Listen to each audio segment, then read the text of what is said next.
Hey everybody, it's Ziggy, and today I'm going to talk about some vocal troubles I've had, crazy amount of flights the last week, and the final shows of the New Love 2024 European Tour. That'll do, donkey. As usual, if you would like to see more of this long form content, you can like, follow and subscribe and comment your little tootsies and heart away. That makes it possible for us to keep doing this sort of stuff. Quality kind of content from behind the scenes of my life. I didn't mention this in the last episode, but before my Munich show, I was really struggling to get my vocals to open up, which is terrifying. I also had this crazy ulcer in my mouth, which is obviously just a sign of stress and being run down. But basically I was dealing with like an immense amount of pain already in my throat. But yeah, my vocals just felt absolutely trash, and they certainly didn't feel open. And I sang through the whole night, utterly terrified. Just like literally makes me feel like I gotta take a breath just now even talking about it, because you're so acutely aware of how quickly your vocals can deteriorate, not just like be sore or be rough for a night. There's a big difference between that and fundamental damage. And the tricky thing is you don't really know what that is. You don't know where that line is necessarily as a singer. I don't. And I had some feelings that were very different. I had some like pain that was like very concerning, and I did the show and had some really beautiful moments, but my underlying thing is I just was the whole show trying to return to some sense of peace opposed to panic. I finished the show and was just, yeah, like terrified after and worried. Went to sleep. I flew to Dublin, Ireland. The bus drove like 1,000 Ks in 30 hours. The bus and truck and the crew, which is insane. And I did my Ireland show, and it was the single hardest show of the tour. Like again, I done my warm-ups, try to make my voice feel better, and did the show, and that one was like concerning, deeply concerning. I was losing some range, and pain is like, having a sore voice is different to having pain in your voice, and I felt like acute pain, and I was really worried. So I actually nearly cancelled my show, my only show in Scandinavia, in Sweden. I was speaking with my managers and came very close, not because I don't want to do the show. It's scary to think about. You don't know if that one show I'm pushing too far is going to like make the difference in having to cancel the whole tour.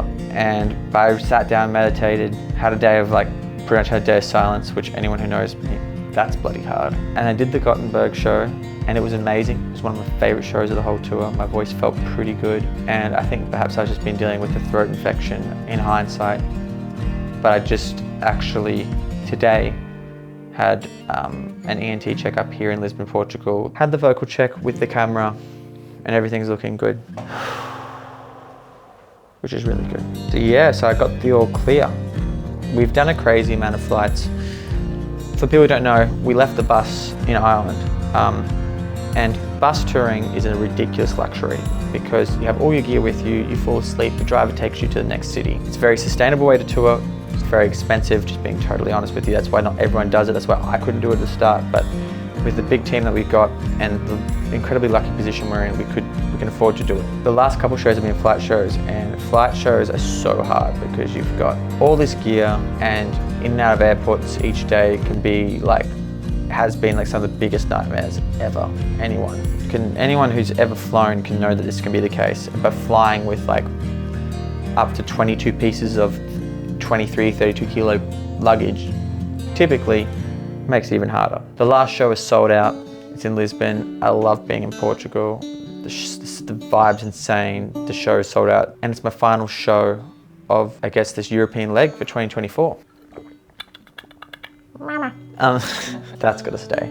Final show of tour. Just happened so quickly. This has been 22 dates, 40 days, 30,000 people. Wow. I think last time we maybe did like 23,000 people, something like that, I think. And it was 35 shows, maybe even more with a couple pop-up gigs. So yeah, like this has been the biggest, you know, to play to 30,000 people in Europe. Wow. Insane. So wonderful. This tour has felt like quite emotional for me, I feel. Sometimes you have like tours that are very,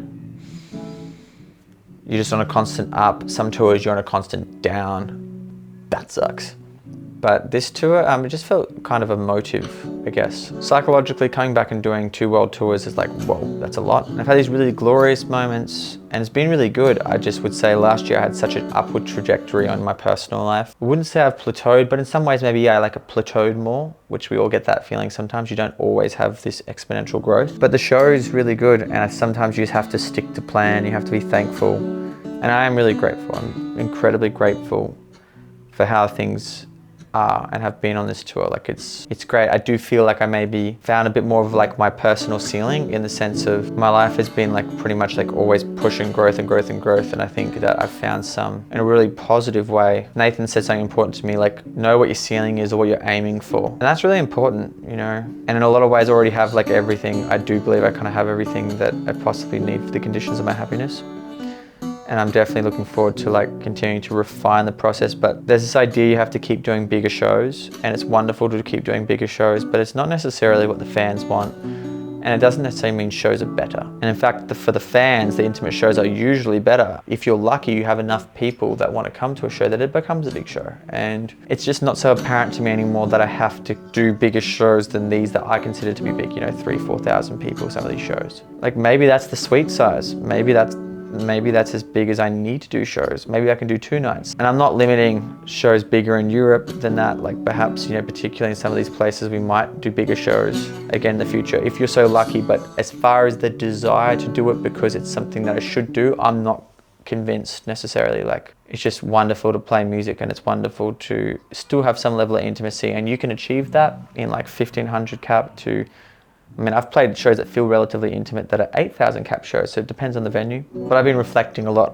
If you're lucky enough to have a base level of health and your shows are going well, and you're doing some holidays and you've got good people around you, I get so obsessed about refining my life and continuing to improve upon the situation. It's easy to not recognize sometimes life is as good as it possibly can be, things are amazing.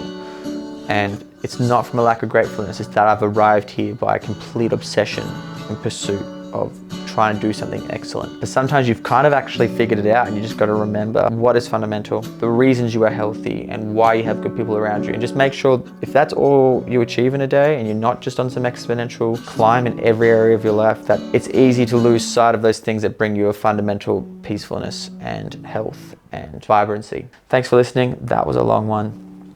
See you soon. Hi, my name is Ziggy, and I